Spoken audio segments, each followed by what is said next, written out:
saluons tous les bien-aimés qui nous suivent partout dans le monde. Avant de commencer, nous pouvons prier. Seigneur, merci pour ce temps que tu nous accordes. Nous nous remettons sous ta grâce, sous ta miséricorde. Assiste-nous, facilite la compréhension. Au nom du Seigneur Jésus-Christ, nous avons ainsi prié. Amen. Ok.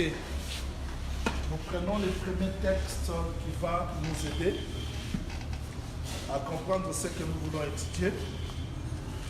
Je suis dans Genèse. Genèse chapitre 1er.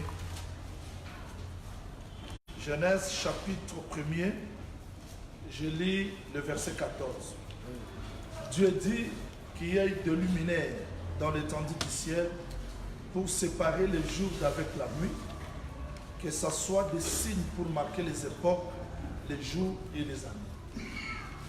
Les luminaires que Dieu a créés ont pour rôle d'éclairer, de séparer les jours d'avec la nuit, mais aussi pour que ce soit les signes pour marquer des époques, les jours et les années. Donc nous allons utiliser les luminaires aujourd'hui dans notre titre, non seulement pour séparer les jours et la nuit, mais c'est pour marquer les époques. Conformément dans 1 Pierre chapitre 1er, 1 Pierre chapitre 1er, si vous lisez le verset 10, il est écrit, 10 jusqu'à 11e verset. Les prophètes qui ont prophétisé toucha la grâce qui vous était réservée. En fait, c'est ça l'objet de leurs recherches. Vous la sondez l'époque, c'est-à-dire nous faisons les titres prophétiques par rapport aux époques. Quelle est l'importance de ces calendriers prophétiques? L'importance est tellement grande parce que nous avons des événements, nous avons des périodes. Alors, on a mal interprété la prophétie biblique parce que dans sa tête, on n'a pas les calendriers. Je vous donne quelques exemples pour que vous ayez l'importance, pour que vous compreniez l'importance du calendrier. Quand vous prenez Luc chapitre 24, vous commencez par le verset 21, vous descendez. Après la résurrection du Seigneur Jésus-Christ, il s'est rencontré, il est à Paris avec les deux disciples qui partaient de Jérusalem pour Emmaüs, sur le chemin d'Emmaüs. Pendant leur discussion, ici je vous donne l'importance du calendrier prophétique. Pendant leur discussion, qu'est-ce qu'ils ont dit? Christ leur pose la question. Ils ont répondu, ne sais-tu pas ce qui est arrivé à Jérusalem concernant Jésus-Christ, qui était un prophète puissant en œuvre? On croyait qu'il délivrerait Israël. Ils avaient la connaissance du Messie, ils avaient la connaissance du Christ, mais qu'est-ce qui leur manquait? Le temps de l'accomplissement. Ils ont dit au Seigneur Jésus-Christ, il était un prophète puissant en œuvre, en parole. On croyait que c'est lui qui délivrerait, c'est-à-dire, ils parlent devant Jésus-Christ, ils ont la connaissance de la prophétie, mais ils n'ont pas su comment cette prophétie s'accomplit dans le temps. Dans le livre de Jean chapitre 11, quand le Seigneur Jésus-Christ est allé, alors que Lazare se trouvait déjà dans la tombe, qu'est-ce que Marie a dit? Seigneur, si tu étais ici, Lazare n'allait pas mourir. Jésus-Christ dit, je suis la résurrection. Mais Marthe dit, je sais qu'il va être ressuscité. C'est-à-dire que Lazare sera ressuscité. Donc, Marthe avait la connaissance de la résurrection, mais qu'est-ce qui lui manquait? Le temps, la notion du temps. Alors, les calendriers prophétiques nous aident non pas seulement à avoir la connaissance, mais comprendre comment est-ce que cette prophétie s'accomplit dans le temps. Comment les événements s'accomplissent dans le temps. Raison pour laquelle nous allons nous servir des luminaires. Nous allons nous servir des luminaires, du temps, des périodes, des saisons, tout ce que Dieu a créé pour nous permettre d'avoir l'idée sur la prophétie. Je dois vous rappeler dans Apocalypse chapitre 19, verset 10, la prophétie que nous étudions, l'ange a dit ceci au prophète Jean, garde-toi de les faire, c'est-à-dire de ne pas te prosterner sur moi, adore Jésus-Christ. Parce que le témoignage de Jésus-Christ, c'est l'esprit de la prophétie. Donc on ne peut pas parler de la prophétie sans pourtant toucher le Seigneur Jésus-Christ. Donc c'est lui le centre de toute prophétie biblique. Mais qu'est-ce qui nous intéresse aujourd'hui? Les calendriers. Prendre tous ces événements que nous connaissons, savoir comment est-ce que cela s'accomplisse par rapport au temps.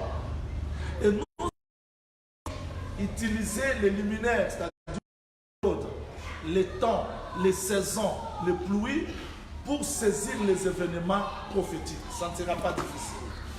Je commence à faciliter la tâche parce que je commence tout d'abord par un calendrier très simple et on va fixer les temps. À partir de là, on va faire un peu de marche en arrière, aller toucher le luminaire, le soir, les jours, la nuit. On commence par un calendrier qui est très simple. Je suis dans Daniel chapitre 9, verset 23 jusqu'au verset 14.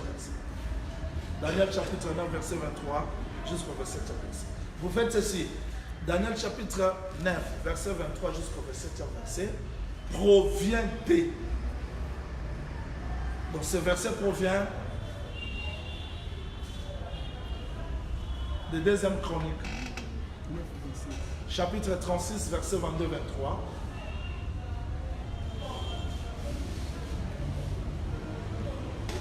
Vous ajoutez Daniel chapitre 9, verset 1er jusqu'au deuxième verset. Alors, j'aimerais que vous me suivez parce que ces versets-là vont nous aider à placer les temps. S'il vous plaît, suivez-moi. C'est très important que vous me suivez. Et pour ceux qui n'écrivent pas, je regrette pour eux, parce qu'ils ne sauront pas mémoriser tout. Alors, je vous en prie de me suivre avec beaucoup d'attention. Dieu a placé les luminaires pour séparer la lumière, ou bien les ténèbres, la nuit et le jour. C'est aussi pour marquer les époques. Ici, je commence par placer un calendrier qui va nous aider à comprendre les événements, comment est-ce qu'on va faire les mariages, on va faire ce qu'on appelle, on va transposer les prophéties pour que nous ayons un peu l'idée complète de ce que nous voulons dire. Dieu s'est servi d'un peuple, et ce peuple-là, c'était Israël. Avant que Dieu se serve d'Israël, il y avait des nations qui ont dominé. Mais je commence le calendrier prophétique en Israël, bien que les nations interviennent. Israël, après la mort de Salomon, Israël se divise en deux royaumes. Vous avez le royaume du nord, Samarie, composé de 10 tribus, et vous avez le royaume du sud, Juda, composé de 2 tribus. Là, vous avez Samarie, ici, vous avez Jérusalem. Le prophète Jérémie prophétise que Juda ira dans la captivité, et là, dans la captivité, il fera 70 ans. Voilà pourquoi, dans Daniel chapitre 9, verset 1er, quand Daniel a vérifié la prophétie biblique,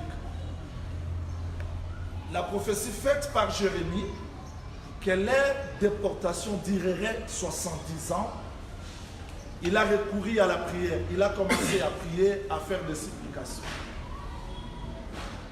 Et vers le soir, d'un vol rapide, ça c'est très important, bien que je ne donne pas vraiment le mouvement de révélation, mais c'est très important parce que Dieu a intervenu le soir d'un vol rapide. C'est de cette façon-là que quand un temps trouve son accomplissement, Dieu intervient. Et l'ange intervient pour expliquer à Daniel le calendrier prophétique. Il dit ceci, Daniel comprend. Il y a une période qui est fixée.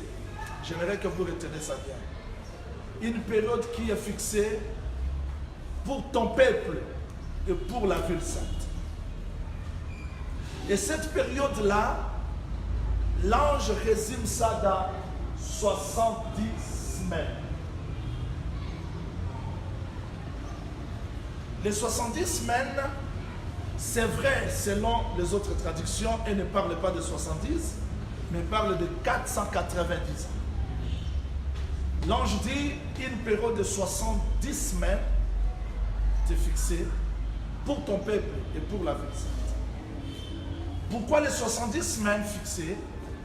C'est pour expier l'iniquité, pour mettre fin au péché, pour amener la justice éternelle, pour cesser la transgression le Saint des Saints. C'est-à-dire les 70 semaines ont été fixées pour une mission précise. Donc Dieu pouvait aussi intervenir dans sa souveraineté, mais parce que dans la prophétie, il entre dans les temps. Il respecte le temps, raison pour laquelle Dieu prend toutes ces choses-là, faire cesser les transgressions, mettre fin au péché, expier l'iniquité, oindre le Saint des Saints, sceller la vision et la prophétie, il les résume dans les 70 semaines. Maintenant, quand vous prenez le verset 25, vous allez voir que l'ange précise. Il sépare les 70 semaines. Il dit, sache-le donc et comprends. Maintenant, après avoir donné le but de 70 semaines, maintenant l'ange commence à simplifier ou à classer les 70 semaines au temps. Il dit, sache-le donc et comprends. Et c'est là où je voudrais attirer votre attention. Il dit, sache-le donc et comprends. Depuis que la parole a été annoncée que Jérusalem sera rebâtie, c'est-à-dire il fixe le début de 70 semaines dans le rétablissement de la ville sainte. Et cette parole est sortie dans Néhémie chapitre 2 verset 1er. Ici, beaucoup de gens confondent l'édit de Cyrus de Esdras 1, 1, 2, 2 Chroniques 36, 22, 23. Ils les confondent avec Néhémie chapitre 2, verset 1. J'aimerais que vous reteniez ça avec beaucoup d'attention parce que ce sont des points qui mettent des contradictions et des confusions. Qu'est-ce que je veux dire par là? Le rétablissement de la muraille qui marque le début de 70 semaines se diffère avec la reconstruction du temple. La reconstruction du temple de Jérusalem a été ordonnée par Cyrus, c'est-à-dire Daniel chapitre 5, verset 22-23. À la fin du royaume babylonien, Médie et Perse prend le royaume, la dynastie. C'est à ce temps-là que Cyrus, le premier roi de Perse, ordonna à la maison d'Israël de retourner à Jérusalem pour la reconstruction du temple. La reconstruction du temple se diffère avec la reconstruction de la muraille. La reconstruction du temple a été possible, réalisée par Zorobabel, mais la reconstruction des murailles qui marque le début des 70 semaines de Daniel a été réalisée par Néhémie. Voilà, l'ange dit, depuis que la parole a été annoncée que Jérusalem sera rebâtie, jusqu'à point, ici j'utilise la traduction d'Arbi, jusqu'à point, les conducteurs, il y a 7 semaines. Retenez ça bien parce que je vais effacer ça. 7 semaines et 62 semaines. Quand on dit et, c'est-à-dire il y a l'addition. 7 semaines et 62 semaines. Qu'est-ce qui se fera? Les places et les fossés seront rétablis, mais dans l'état fâché. Ça, c'est l'ange qui explique le calendrier. Maintenant, le point important de ce calendrier, c'est dans le verset 26, le Daniel chapitre 9, verset 26, il dit, après les 70 semaines, C'est là où on se diffère avec les branhamistes, les témoins de dessin, les adventistes et les trucs ensemble. Après les 70 semaines, un oint sera retranché et il n'aura pas les successeurs. J'aimerais que vous reteniez ça très bien. Ici, je place, je n'ai pas encore expliqué. Je place seulement les versets bibliques que j'ai donnés. L'ange dit, après les 70 semaines, un oint sera retranché. Il ne s'arrête pas là-bas. Il dit, un peuple qui viendra de loin détruira la ville. Les dévastations, au pluriel, retenez ça, les dévastations dureront. C'est-à-dire, après les 70 semaines, l'événement le plus important, c'est le retranchement des oints. Et oint qui est retranché sans avoir un successeur, c'est le Seigneur Jésus. Amen. C'est-à-dire que par là, on montrait la mort du Seigneur Jésus-Christ comme oint qui doit être retranché. Et ceci s'accomplit avec le reste de la prophétie biblique parce que après le retranchement des oints, il y a la destruction de la ville et les dévastations au pluriel. Les dévastations dureront jusqu'au terme de la vie. Je donne l'explication très simple. Je suis dans le livre de Matthieu chapitre 22. Matthieu chapitre 22, verset 2 jusqu'au 8e verset. Le royaume des cieux est semblable à un homme qui organisa le festin. Il a envoyé ses serviteurs pour faire venir les invités. Et les invités ont décliné cet appel, cette invitation. Il le renvoie, c'est-à-dire pour la deuxième fois, il a envoyé. Les serviteurs s'en allèrent, arrivés là. Les gens qui étaient comme les invités se sont jetés sur les serviteurs du maître, les ont battus. Et enfin, ils n'ont pas répondu à l'appel. Celui qui organisa le festin pour son fils, qui est le royaume ici, il dit parce que ces gens-là ont refusé de répondre à mon appel, j'envoie ma troupe. Vous voyez, le refus de l'invitation a comme conséquence la destruction de la ville. Si on me comprend. La troupe entre dans la ville, elle détruit. Elle détruit pourquoi? Parce que ces invités ont décliné l'appel du roi. C'est là où j'explique qu'après les 70 semaines, un oint est retranché, c'est-à-dire la mort du Seigneur Jésus-Christ, et un peuple qui viendra détruire la ville, c'est ce que Christ a dit de ta visite, les jours de ta visite. Mais les jours viendront, vous voyez, où votre ville sera dévastée. C'est-à-dire, après le retranchement des oints et la mort de Christ, nous entrons dans le temps de dévastation. Pour ceux qui écrivent, ajoutez Luc chapitre 21, verset 34. Luc chapitre 21, verset 34. Jérusalem sera foulée aux pieds des nations. C'est-à-dire le retranchement des oints fait que la grâce quitte Israël et Dieu entre dans les nations. J'aimerais que vous me suivez parce que je fais le résumé et je vais avancer vite. C'est-à-dire, dans le calendrier prophétique, nous avons le premier temps, Israël, Dieu avec Israël, et la mort de Christ, retenez ça bien, la mort de Christ met fin au temps d'Israël et ça ouvre la parenthèse pour les païens. Mais vous allez voir que dans cette parenthèse, il n'y a pas la continuité. C'est-à-dire que la mort de Christ met fin au temps où Dieu s'occupait de la maison. Les païens, nous sommes entrés. Le mois, nous sommes entrés, voilà, je fais ça. C'est-à-dire que ça, c'est le temps de l'église. Et je fais l'enlèvement de l'église, met fin au temps de l'église. Et Dieu va continuer la dernière semaine avec la maison d'Israël. Voilà pourquoi on dit ceci dans le verset 27. On dit, il fera une solide alliance avec plusieurs pendant une semaine. Là, je vous répète seulement le verset biblique. Qui fera une solide alliance? Ici, je vais attirer votre attention. Il fera une solide alliance avec plusieurs pendant une semaine. C'est-à-dire, à part cette semaine, 70 semaines, il y a la dernière semaine qui est restée. Une semaine qui est restée. Le texte dit, il fera une solide alliance avec plusieurs pendant une semaine, et vers la moitié de la semaine, c'est-à-dire la dernière semaine est divisée en deux parties, vers la moitié de la semaine, il cessera les sacrifices. Les dévastateurs, maintenant, les dévastateurs c'est au singulier, alors qu'il y a eu les dévastations au pluriel, mais ici les dévastateurs c'est au singulier.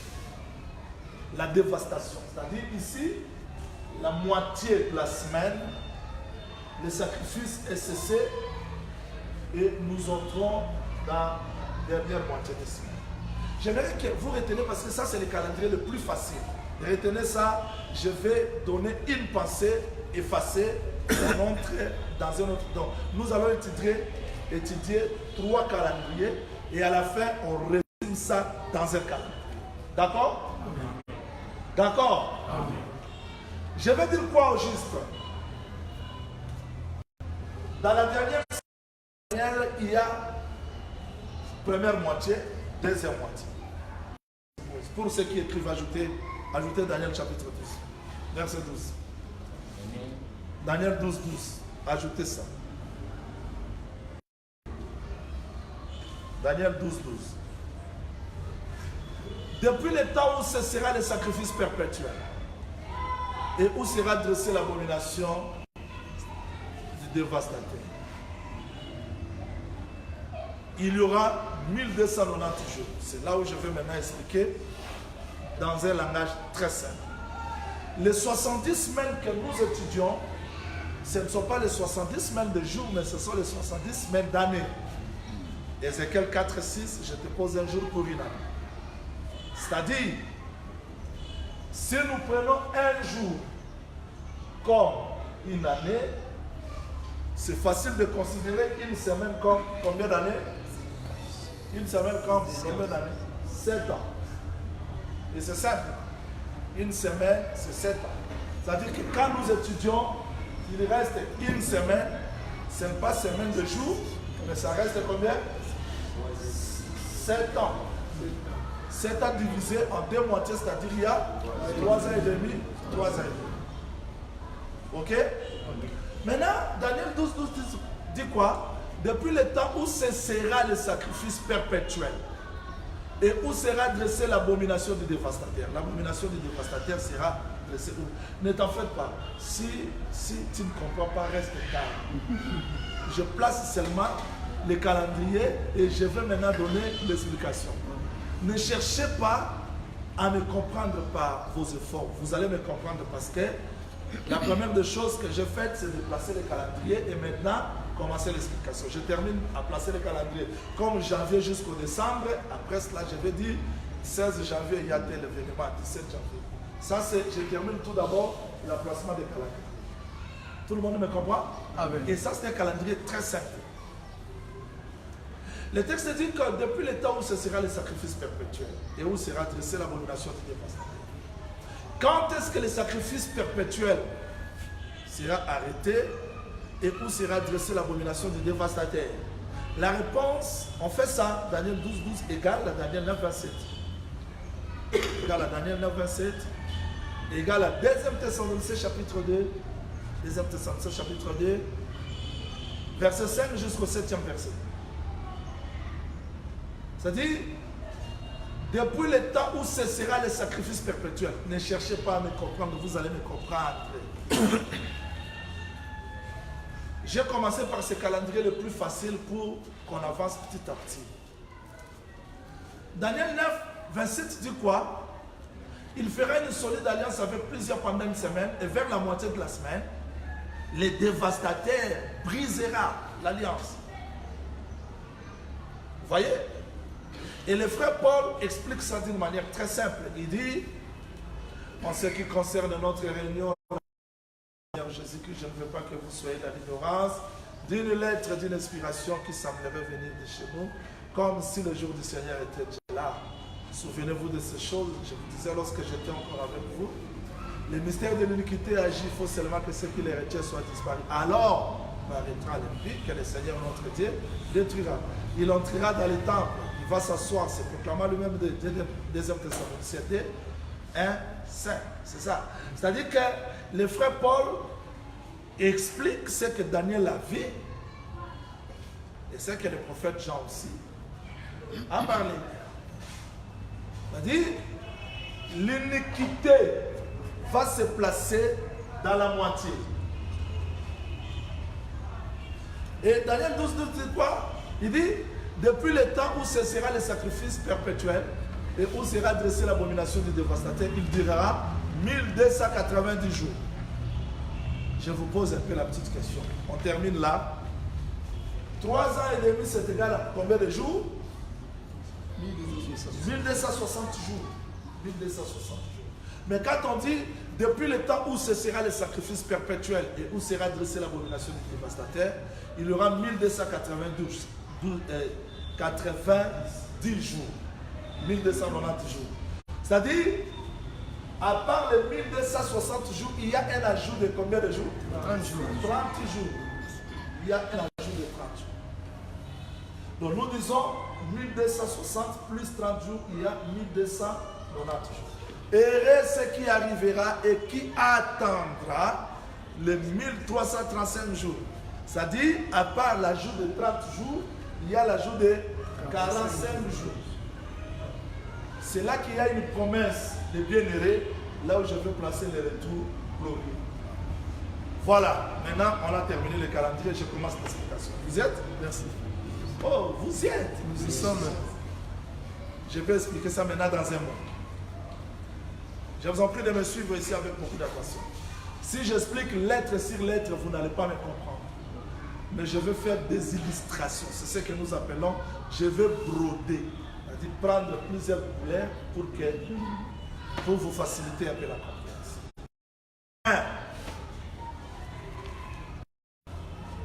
Le premier temps, c'est le temps où Dieu s'occupe de la maison d'Israël. Faire quoi?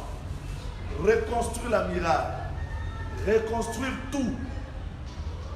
Or, la reconstruction de la muraille suivait la reconstruction du temple. Suivez ici très bien. Avant que la reconstruction de la muraille n'intervienne, il y a la reconstruction du temple. Mais la reconstruction du temple qui a été faite par Zorobabel, un temple, une maison qui a déjà existé, a besoin d'être sécurisé par la muraille. Raison pour laquelle je place le premier temps comme le temps où Dieu a travaillé avec Israël. Retenez ça comme ça, très simple. Dieu marche avec Israël, il s'occupe de la reconstruction de la muraille, il réalise ses promesses dans la maison d'Israël. Mais un homme apparaît, le Seigneur Jésus-Christ. Quand Christ meurt à la croix, le temps s'arrête pour la maison d'Israël. Ok? Quand Jésus-Christ meurt à la croix, c'est-à-dire le temps s'arrête pour la maison d'Israël. Le chrono s'arrête pour la maison d'Israël.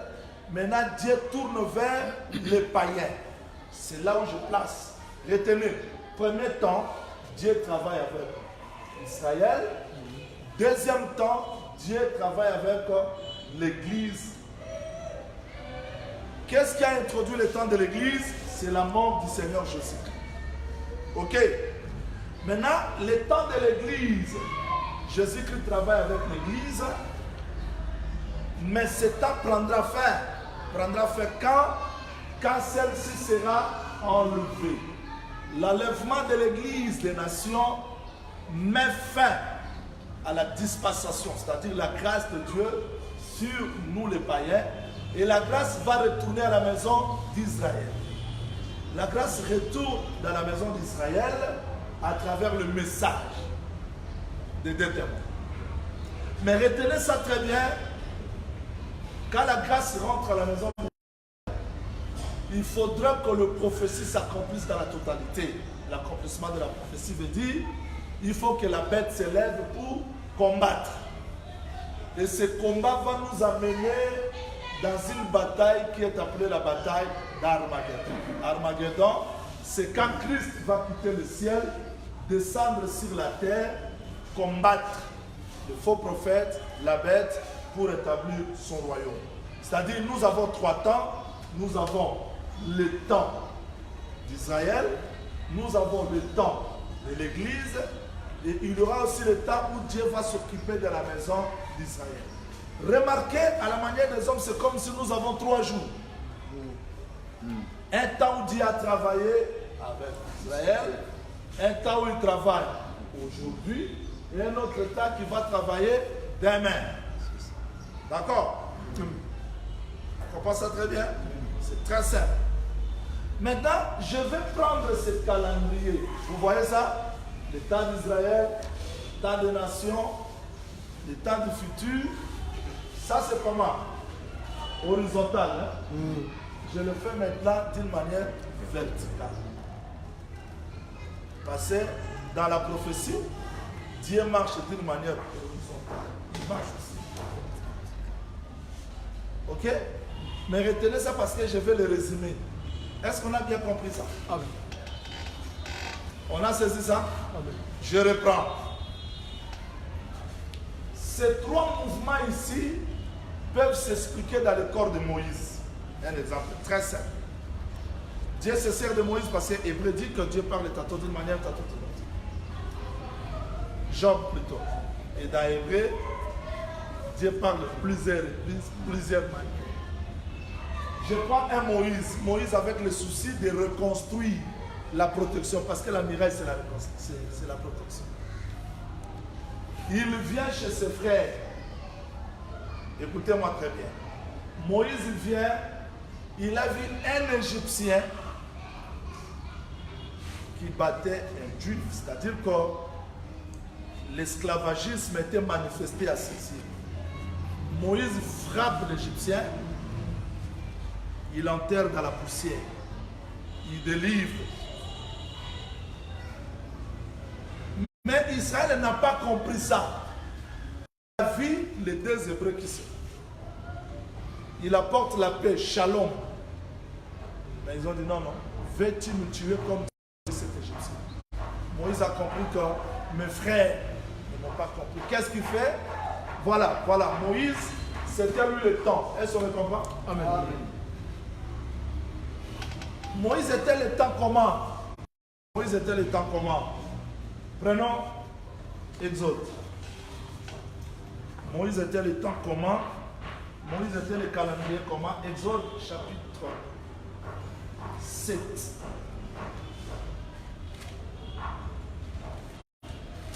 Exode chapitre 7.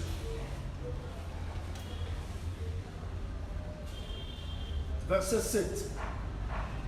Moïse était âgé de 80 ans et Aaron 83 lorsqu'il parlait à Pharaon. Mais selon Genèse chapitre 15, vérifions ça. Genèse chapitre 15, ça c'était verset que presque tout le monde connaît. Genèse chapitre 15. Verset 13, l'Éternel dit à Abraham, sache que tes descendants seront étrangers dans un pays qui ne sera point à eux, ils seront asservis et on les opprimera pendant 400 ans. Mais quand vous vérifiez dans le verset que j'ai donné, Dieu a promis à Abraham, Israël va faire combien de temps en Égypte? Combien?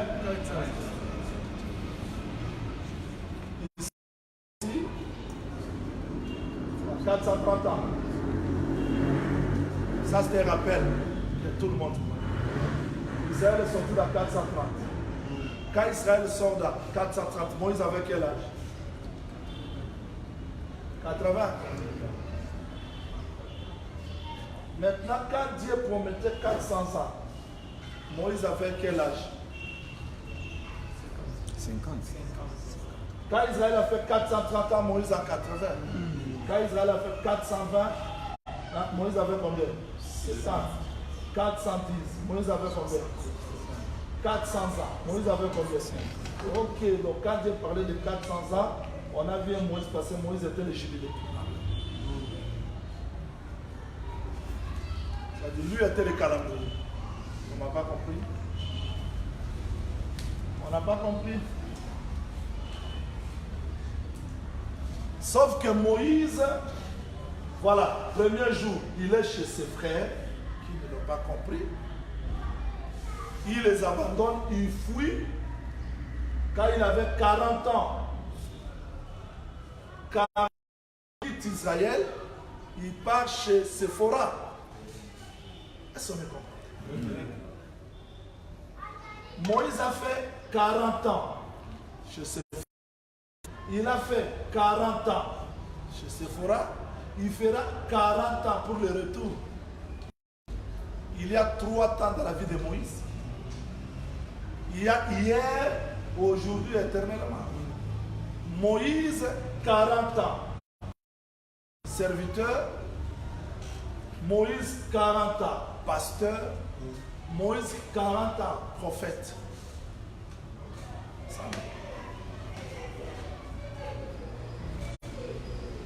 C'est seulement pour vous faire comprendre que quand Moïse a 50... Bon, maintenant, cherchons.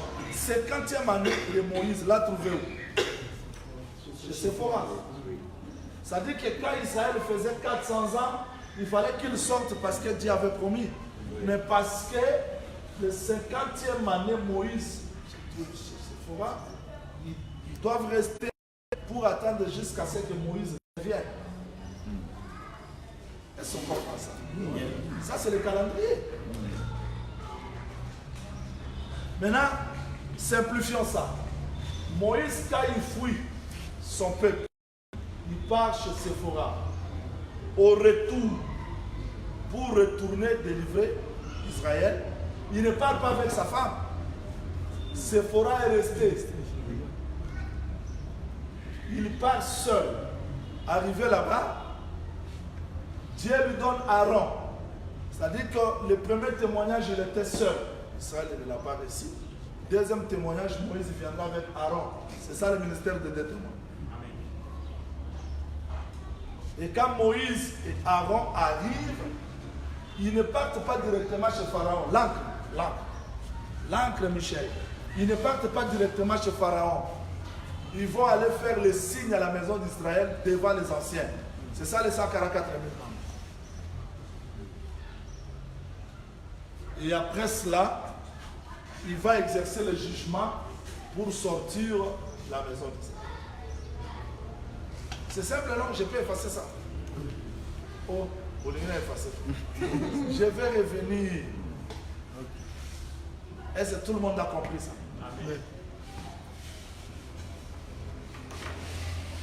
Je vais revenir, ne vous en faites pas. Ça, c'était pour vous donner seulement l'idée du calendrier. Nous voulons être.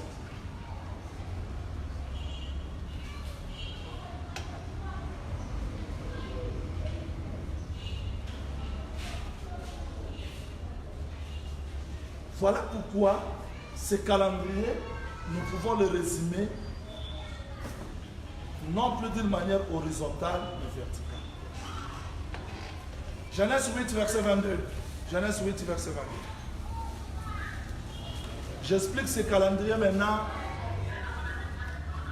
à l'année. Genèse 8, 22. Tant que la terre subsistera, il y aura quoi? Il y aura semaille et moisson. Il y aura été, hiver. Il y aura jour et nuit. Donc ça c'est Dieu qui explique tant que la terre subsistera, il y aura semaille, hiver, semaille, moisson, été, hiver, jour, nuit, chaleur, froid. Donc Dieu résume le temps.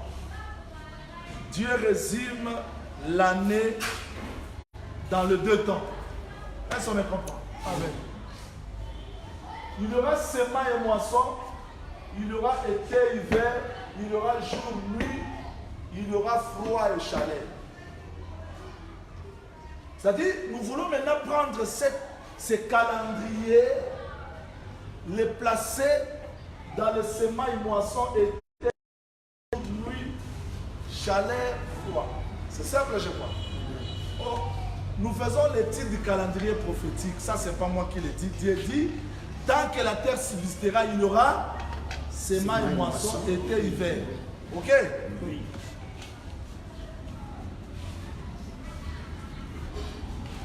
On ne peut pas comprendre été, hiver si nous n'allons pas dans les mois.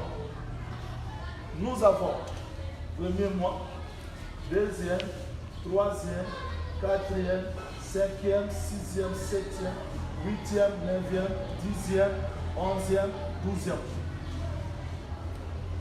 On doit maintenant séparer, chercher les calendriers là. Sémence et moisson, été, hiver. C'est facile.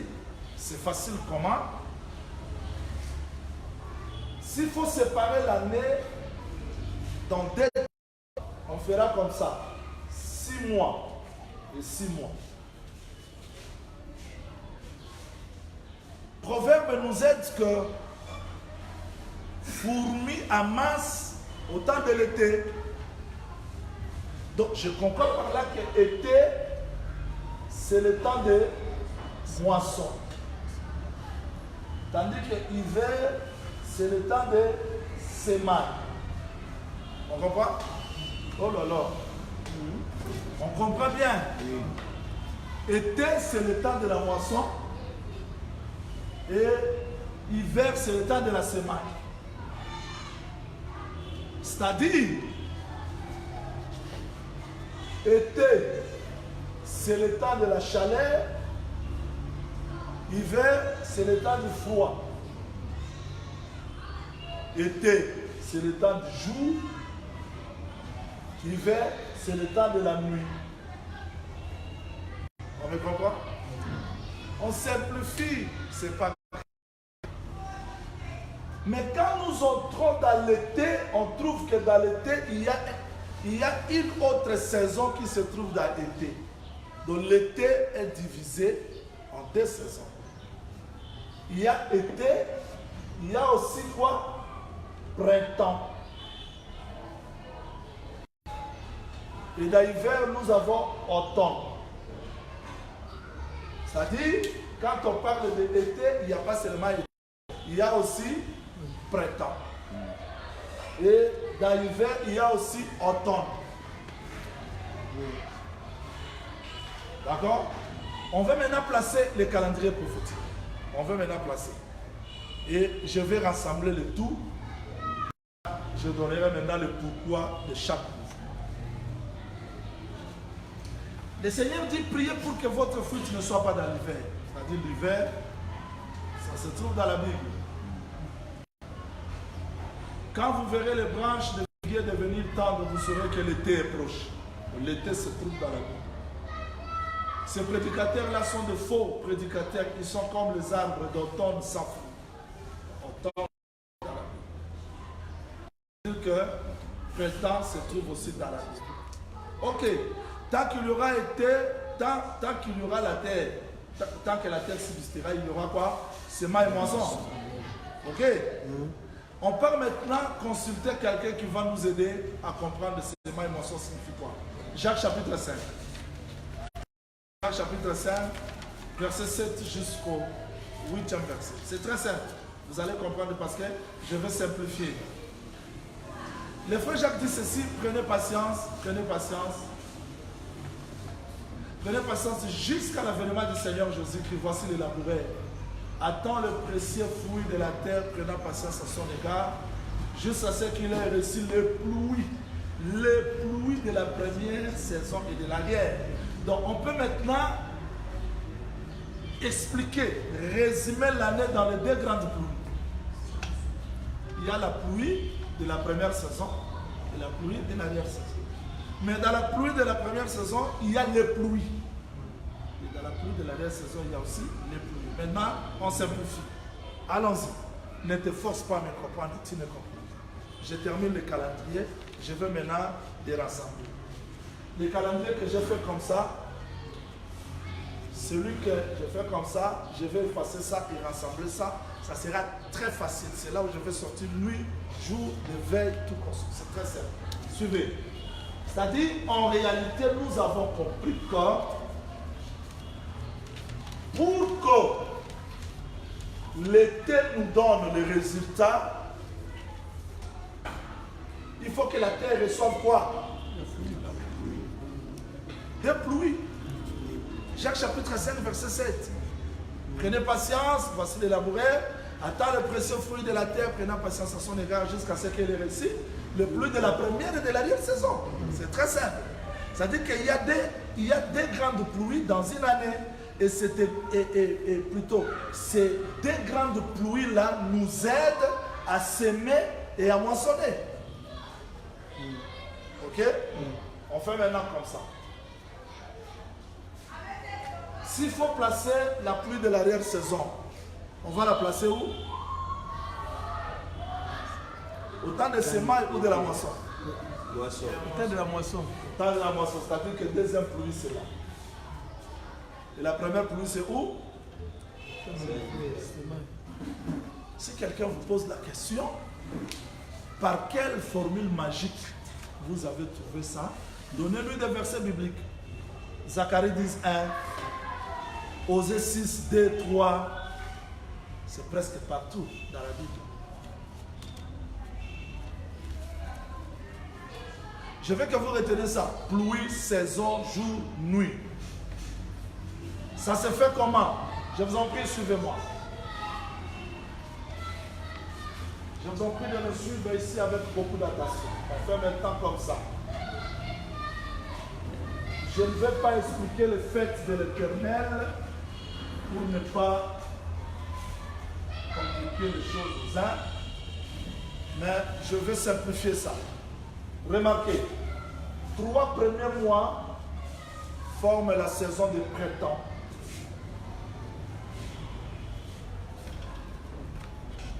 Si vous avez été, là vous avez automne, là vous avez hiver.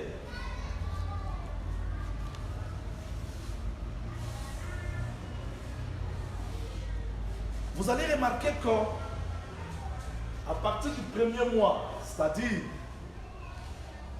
mi-mars-avril, selon le calendrier juif, biblique, vous trouverez que les Juifs devaient présenter la gerbe prémisse du champ. Mais quand on présente la gerbe prémisse du champ ici, c'était quantième, vous avez premier sabbat, second sabbat, et le jour après le sabbat, 15e jour, on présente la gerbe considérée comme le prémisse. Mais le champ ne peut pas produire prémisse comme gerbe s'il n'a pas reçu la pluie de la première et de l'arrière saison.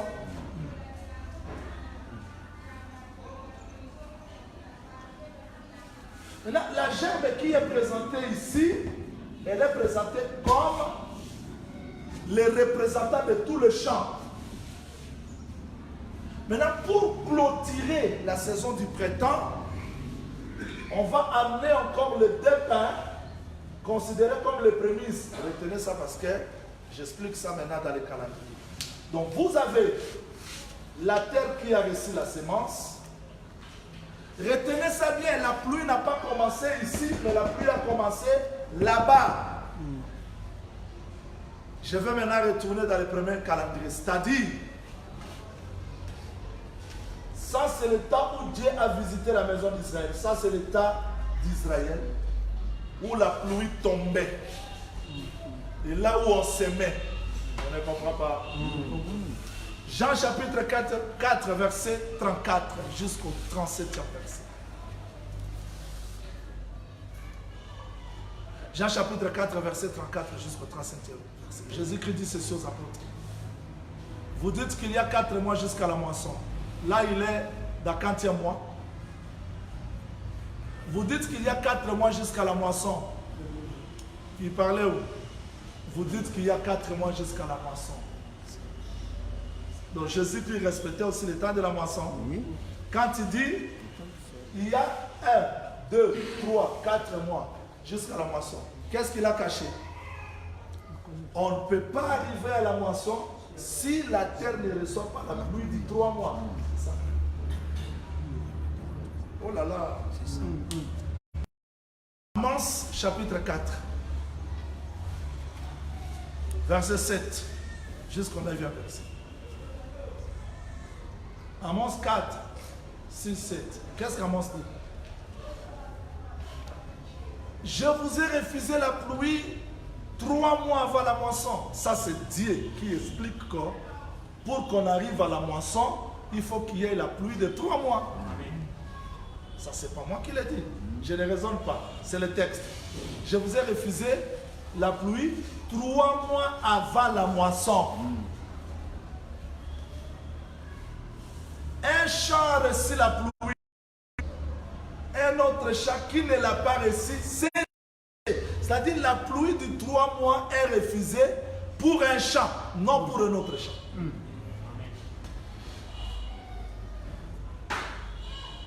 Donc, la pluie de 3 mois, c'est la pluie du printemps, selon Proverbe chapitre 16. La faveur de l'Éternel, c'est la pluie du printemps. Maintenant, Jésus-Christ dit, vous dites qu'il y a 4 mois jusqu'à la moisson, parce qu'il sait qu'on ne peut pas arriver à la moisson si les 3 mois, la pluie de la dernière saison, ne sont pas manifestés à la terre. Mais moi, je vous dis, levez vos yeux. Les champs. Je vous ai envoyé travailler dans un champ qui n'est pas le vôtre. Les uns ont travaillé. Qui ont travaillé? Les prophètes. C'est-à-dire, le temps de semaine, c'est le temps où Dieu a travaillé avec Israël. Et la pluie qui les accompagnait, c'était Deutéronome chapitre 32, verset 2-3. Moïse, à son temps, quand il a expliqué les cantiques à la maison d'Israël, il a montré la pluie comme la loi. Amen. Et Isaïe 55 vient me rejoindre. Isaïe 55 dit clairement que la pluie tombe comme la parole. C'est-à-dire, tout ce que Moïse donnait comme la loi était la pluie. Ok? Mais cette pluie ne pouvait pas manifester la sémence parce qu'on attendait la pluie qui amène la sémence à la maturité. Acte chapitre 3, verset 23. Jusqu'au 25e verset. Convertissez-vous pour que le temps de réfléchissement arrive. Quel temps? Que Dieu vous envoie Jésus-Christ que le ciel doit recevoir jusqu'au temps de rétablissement de toutes choses. C'est-à-dire que la pluie de l'arrière-saison pour la maison d'Israël, c'est ce Christ-là qui est retenu dans le ciel. Mais aujourd'hui, quand Israël a travaillé, je place première saison, je place le temps ici dans Israël. Donc, s'il faut placer 7 semaines, 70 semaines, on va placer ça ici dans cette saison. 7 semaines, 70 semaines. Ok. C'est le jour ou la nuit? C'est le jour ou la nuit? C'est la nuit. Tant que la terre subsistera, il y aura hiver, et jour, nuit, semaine, moisson, chaleur, froid. C'est-à-dire que ce temps ici, c'est le temps de la nuit. Est-ce qu'on me comprend ça? Voilà pourquoi tous les prophètes travaillaient dans la nuit, jusqu'au Jean-Baptiste, qui était comme le coq, parce que lui était entre l'hiver et le printemps. Maintenant, quand Christ apparaît, lui apparaît comme l'arrivée du jour. Parce qu'il y aura nuit, jour, chaleur, froid. Maintenant, quand Christ marche, les semences qui étaient semées au temps de la loi commencent à prendre corps maintenant. On voit, les ailes de ta maison me délivrent. Ce que David a chanté, on les voit maintenant. Donc Jésus-Christ, c'est lui maintenant l'explication de tout ce que les prophètes ont parlé au temps de la loi. Je vais continuer, je s'il me comprend. Vous allez comprendre. Ne vous en faites pas. Je vais résumer ça tout. Ça sera très simple. Voilà pourquoi Dieu veillait à ses corps. Suivez-moi, je vous en prie. Ici. Alors maintenant, dans le langage prophétique. Quand Abraham est mort, il est semé, n'est-ce pas? Oh, il est semé. Isaac est semé. Jacob est semé. Ils étaient semés. Personne ne pouvait être moissonné parce qu'on attendait quoi? La pluie. Ok. Maintenant, toutes les semences enfouies dans la terre ne peuvent pas sortir à la fois. On a besoin de voir le premier fruit de la terre. Maintenant, quand Jésus-Christ meurt, lui aussi est enterré. Mais il devait être ressuscité pour représenter tout le champ qui est resté. 1 Corinthiens chapitre 15, verset 20, Jésus est ressuscité, il est les prémices.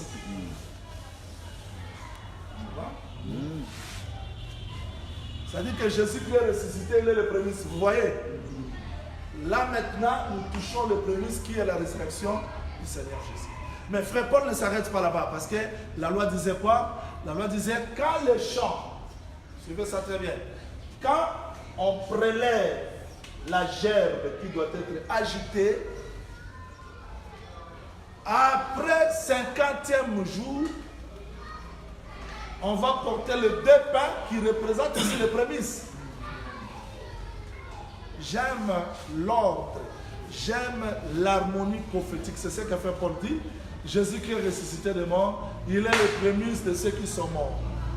Ensuite viendra ceux qui appartiennent à Christ, chacun à son rang. C'est ça. C'est-à-dire quand lui est ressuscité, c'est pour donner l'esprit. Chapitre 15, verset 20, 22, que si Jésus-Christ est ressuscité d'entre les morts, si Dieu l'a ressuscité, il nous ressuscitera aussi. Nous serons aussi ressuscités parce que lui est ressuscité. Maintenant, quand Christ est ressuscité, nous attendons quoi? On attend que le champ soit complet. La moisson sera complète quand les autres ressuscités vont être là. Retenez parce que c'est ici que les gens s'égarent. La gerbe qui est présentée s'appelle prémisse. Mais aussi les deux pains présentés s'appellent aussi prémisse. Il n'y a pas de résurrection. Il n'y a qu'une seule résurrection, mais divisée dans les deux rangs. Amen. Je peux continuer? Amen. C'est par là où nous comprenons que notre résurrection aussi interviendra dans la même saison pour clôturer la saison de la grâce. Et c'est alors que Dieu va s'occuper d'un autre peuple. Parce que quand les jours se terminent, il faut qu'on commence. Allons-y maintenant terre à terre pour que chacun de nous comprenne. Allons-y. Je prends la fête pour faciliter ce calendrier. Je prends la fête pour faciliter ce calendrier. Ok, la loi disait ceci.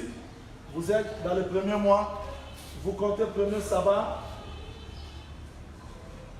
Sabbat, avant de présenter la gerbe prémisse, l'agneau est immolé, n'est-ce pas? L'agneau est immolé le 14e jour. Après l'immolation de l'agneau, on présente la gerbe. Ok? Ok. Depuis que l'agneau a été immolé, nous gardons 7 jours de pain sans levain. Vous avez 1, 2, 3, 4, 5, 6, 7 jours. Donc vous avez l'agneau qui est immolé. C'est quoi? Quelle fête? Très bien. Ici vous avez quoi? Prémisse. Et les 7 jours vous avez quoi? Depuis que la gerbe a été agitée, vous compterez 7 sabbats. Vous avez premier sabbat, c'est ça? Deuxième sabbat. On ne sera plus compter troisième sabbat là-bas parce que vous avez déjà 7, 7, 7, 7, ça fait 28. C'est-à-dire que l'autre sabbat tombera dans le second mois. faites seulement les textes, non? Depuis que la gerbe a été agitée, vous compterez 7 sabbats. Vous avez le premier sabbat, deuxième sabbat, troisième, quatrième, cinquième, sixième. C'est-à-dire que 7e sabbat tombera le 3e mois, le mois de Siva. Vous avez 7e sabbat et le jour après le sabbat, vous apportez les 2 pains. Ça s'appelle comment? Pas de compte. Pas de compte parce qu'on a apporté les 2 pains. Là, on clôture la saison de printemps. La saison de printemps est clôturée. Nous entrons dans la saison d'été. 4e mois, on passe. 5e mois, 6e mois, nous arrivons au 7e mois, le mois de Tisri. Premier jour, on convoque la fête par le son de la trompette. Vous comptez 9, 10e jour, le grand jour des expiations. Et le 15e jour. Le 15e jour, c'est 4e jour.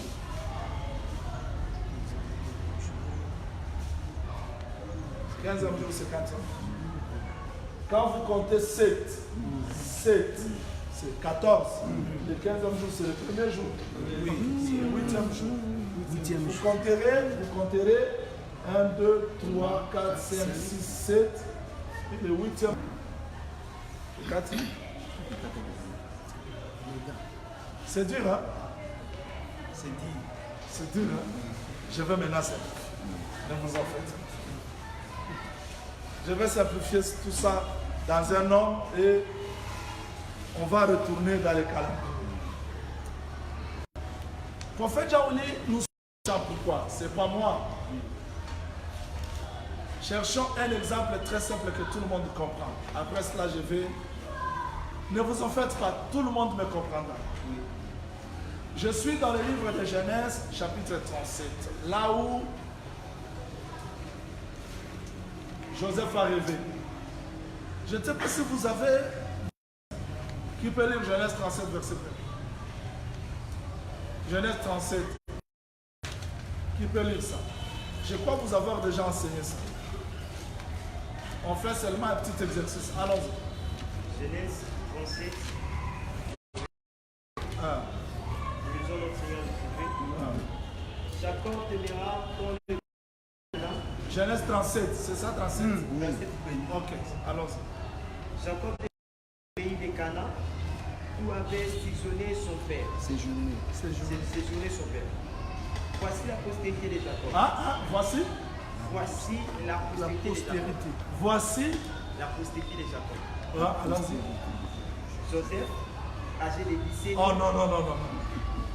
C'est comme si on n'a pas bien écrit. Voici la postérité de qui? De Jacob.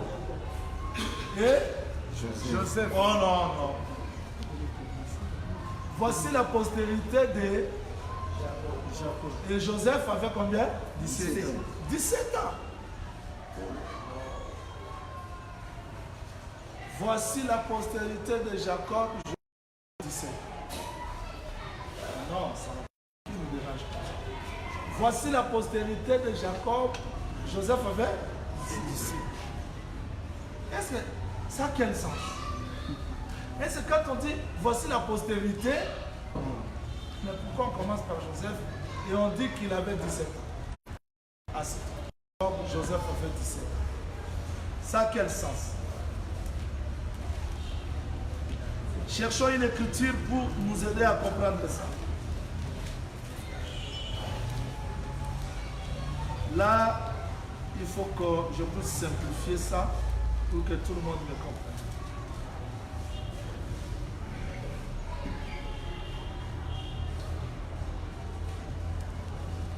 Voici la postérité de Jacob. Joseph avait combien? 17 ans. Alors maintenant, allons-y dans Genèse 47, verset 28. Genèse 47, verset 28. Allons-y frère, lis.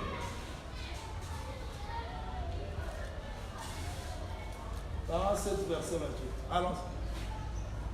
47, 28. Il faut être rapide parce que beaucoup de gens... 47, verset 28.